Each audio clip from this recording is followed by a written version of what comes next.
কোনো স্টুডেন্ট যদি সিজিপিএ 4 রেখে 12 সেমেস্টার্স কমপ্লিট করতে পারে কোনো রিটেক ছাড়া, তাকে এই পুরস্কারটা দেওয়া হয়, একটা গোল্ড মেডেল দেওয়া হয়। পড়াশোনা এমন কিছু না যে এটা আপনাকে খুব অনেক এফোর্ট দিয়ে করতে হবে। ইট ইজ সামথিং যেটা আপনার অটোমেটিক আপনার ভিতরে আসবে। কেউ যদি পড়াশোনা নাও করছে, ইটস ফাইন, সবাইকে পড়াশোনা করতে হবে না। কিছু কিছু মানুষ পড়াশোনা করবে, কেউ ব্যবসা করবে। একই জন্য এক এক প্রফেশন। যদি বেশি কঠিন লাগে, it's okay, you can let it go. But যদি আপনার মনে হয় যে আপনি মেধাবী আছেন, মেধাটা কেন খরচ করবেন না পড়াশোনায়? তো just be attentive, listen to your parents, and বাকি আল্লাহ দেখে নেবে। আমার আম্মু গোল্ড মেডেলিস্ট ছিল ওনার ইউনিভার্সিটিতে।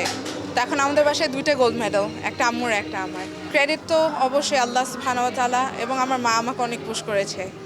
উনি নেই এখন এই দুনিয়াতে, 1 বছর হয়েছে উনি ইন্তেকাল করেছেন, বাট উনি আমাকে অনেক সাপোর্ট করেছে। আমার ফ্যামিলি, আমার ভাইয়া, আমার বোন, বাবা, সবাই খুবই সাপোর্টিভ।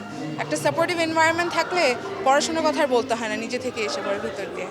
আমি অলরেডি এখন কারেন্টলি 2টা বিজনেসের সাথে আমি জড়িত আছি। একটা হচ্ছে আমার মিডিয়া বাইং বিজনেস, নাইসো ডিজিটাল।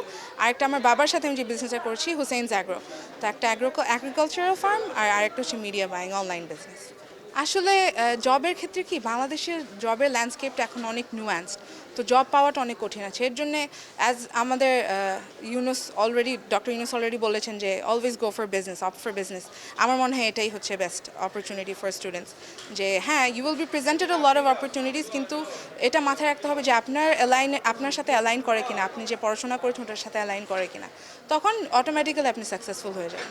আব্বুকে বলতে চাই, I love you the most, and I can't imagine living my life without you, and I really want you to be here for the rest of my life, for as long as I'm here. তো আমি দোয়া করি আল্লাহ আব্বুকে অনেক হায়াত দেখ এবং আমার পাশে থাকার এরকম অনেক সুযোগ দেখ। আমার জন্য অনেক কঠিন ছিল শুরুর দিকে, যে আমার ফ্রেন্ডরা ছিল, এখনও ভিডিও করছে আমাকে, ওরা ছিল অনেক সাপোর্ট করেছে অনেক। অ্যান্ড বলতে চাই যে আল্লাহ সুবহানাহু ওয়া তাআলা আমাকে এত সাহস দিয়েছেন, শক্তি দিয়েছেন, যে এখন আমি এখানে এসে আপনাদের সামনে এরকম হাজির। আমি কখনো ভাবিনি যে আম্মুকে ছাড়া আমি এটা পসিবল হবে, আমি কখনো দাঁড়াতে পারবো। মেমোরেবল অফকোর্স, বাট একটা জিনিসের দুঃখ রয়ে গেল যে আম্মু দেখতে পারলো না। বাট ঠিক আছে, somewhere from above she is watching, আলহামদুলিল্লাহ।